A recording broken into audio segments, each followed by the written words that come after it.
Morning warriors, welcome to Why Shy Wire. Today I want to talk about a particular thing that really does mean the professionalization of software development, and that is calculating return on investment, and one of the particular techniques we can use to actually get to that point. I'm talking today to uh, managers, software development managers, business analysts, finance managers who are giving green lights to projects, and executives.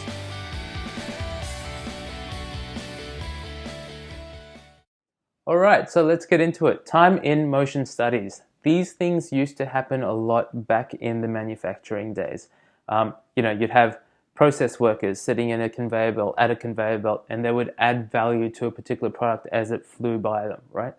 What time and motion studies do is they have someone behind the worker who takes a stopwatch and watches them and times them as to how long it takes them to add that particular kind of value to the product.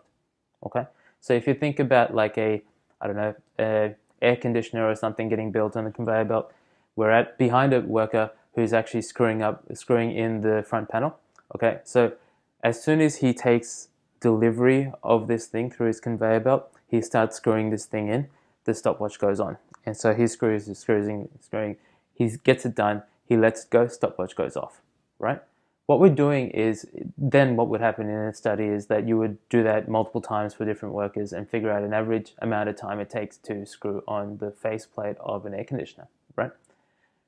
What you do then is you take that number and you compare it to other parts of the process, putting in the gas or, I don't know, testing the electrical system and all that sort of stuff. And what you see straight away when you compare these numbers is where are the bottlenecks and how can we use technology to fix those bottlenecks, right? Now, let's get out of the 1900s and come back into the 2000s and realize that we can continue to use this technique, time and motion studies, even in high-tech applications like software development, right? Now, let me give you an example.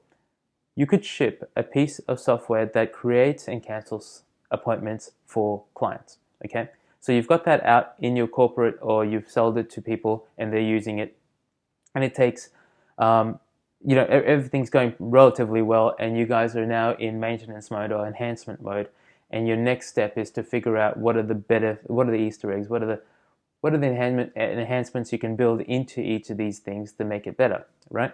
And you have a list for cancellation enhancements and you have a list for appointment enhancements, creation enhancements. But what you don't know is what's more important, right? So you do a time and motion study. And you might do a time and motion study and see that multiple people on average take about 3 minutes to create an appointment in your system. And then you do a time and motion study on your cancellations and you see that multiple people across different organizations or across different departments, if you're in one corporate, use this thing to cancel and it takes them 5 minutes, right? So 3 minutes for one, 5 minutes for another. Now, that straight away you start thinking, okay, well, if that takes 5 minutes, you should probably start doing that, right? Start building enhancements to make that go down. However, the metric is kind of lying to you because what you haven't been told or you haven't asked, if you're a decent business analyst, you'll ask this straight away, is how many appointments do you create a month or a year or a week? Say it's 100 a week. And how many do you cancel a week? Say that's 10 a week. Now you're starting to see a real picture as to where your ROI is, right?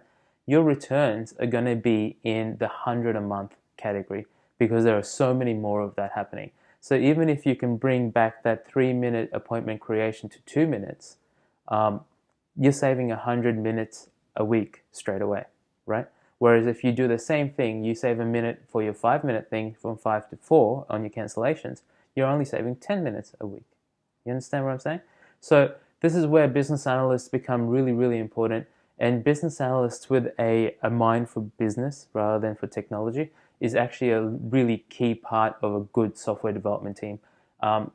When you don't have that, you kind of have to have really strong ties in with the people that you're working with, right? Your product owners or your department heads and that sort of stuff. But what you'll do, guys, is if you go with your time and motion study and your frequency study, and you go to any executive, any finance person, any operating, chief operating officer type person, pretty much anyone else outside of the IT industry, they're going to look at these numbers and go, right, I get it straight away. While it took us forever to actually build these numbers up, for them, they'll consume it straight away because this is the sort of stuff they look for in their day-to-day jobs, right? This is how they work. This is their mental model, their operating model, right? So when you do that, they'll start to make really quick prioritization decisions for you, which is what you want to do in a software development world where you've got developers working all the time. You just need to keep feeding them the high priority lists, okay? All right, guys, I think that's it for today. Calculating ROI is there's one technique. We'll talk about more in the future, but if you need help with that sort of stuff, we love doing it. We are business geeks as well as IT nerds, so we put those two powers together. Let us know, get in touch. Otherwise, please share this if you find that someone else might need this sort of, lesson, inspiration, technique. Cheers, guys. Have a good one next week. Have a good one. See you next week.